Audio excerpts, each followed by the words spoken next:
Well, I wanted to thank Guidewell, especially Renee, Chris, Danielle, and Leslie for the opportunity and privilege of participating today. I'd also like to thank my wife, Samantha, who's home with our 3 children in Cold, Michigan. Please get that part recorded, please. J&B is a family-owned, privately held enterprise. I'm a family practice physician by trade. I've done about 100 deliveries in my career.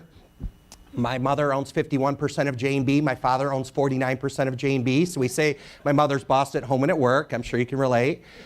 But we have 16 different business enterprises. We run the gamut from medical distribution, where we sell over 1 million items from 936 manufacturers, to specialty distribution businesses like EMS, veterinary.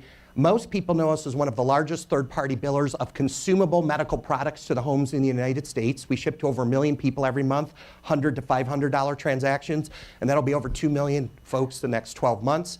We also have a telemedicine telehealth company. We're doing virtual visits around the world. In a place like Pakistan, we're taking care of 90,000 mothers and children that never had access to health care, using telemedicine, using solar panels, using satellite, in a very innovative and unique partnership with the Commonwealth Fund out of the UK. That program is scaling to 1 million lives. We've just got another 1.5 million, and we're going to have over 10 million patients we take care of in Pakistan over the next 2 years. The Commonwealth Fund spends $1,000 per patient per year to take care of these folks. Our cost is $4 per patient per year. It's a social enterprise. It's for profit, but it's humanitarian in purpose and scope. No margin, no mission, and it's a program that we'd like to take around the world. So that's one of our big innovative programs. We are in 48 states. We're in 28 countries. It is a family business. I get fired fairly frequently, but fortunately I'm always back the next day. We also have a family office, and we recently did our first acquisition, a middle market healthcare company.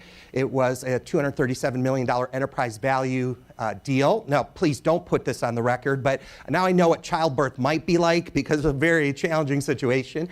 But it worked out, and we've already got a couple offers for 3 times our money, so that's exciting.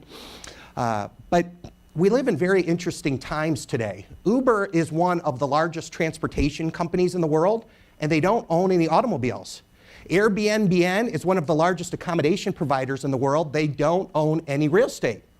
Alibaba is one of the largest retailers in the world, and they don't own any inventory. So healthcare is not immune to this disruption. Sarah had some statistics earlier today.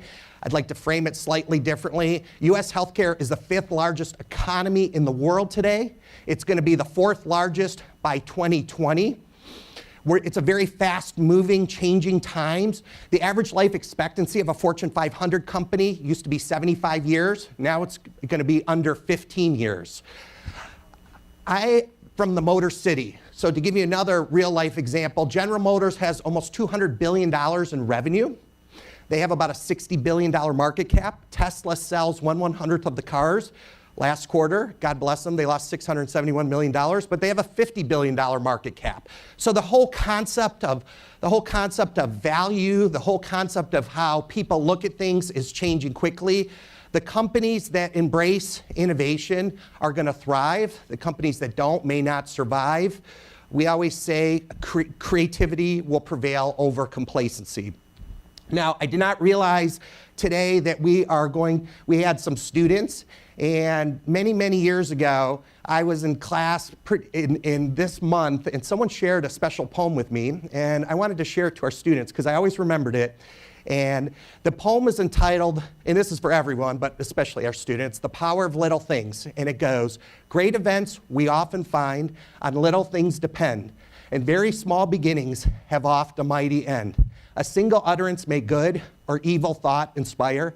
One little spark enkindled may set a town on fire. What volumes may be written with little drops of ink, how small a leak unnoticed, a mighty ship will sink. Our life is made entirely of moments multiplied, as little streamlets joining form the ocean's tide. With great imagination and courage, and in great ways and small ways, we can make a difference." God bless you all. Thank you. Wonderful.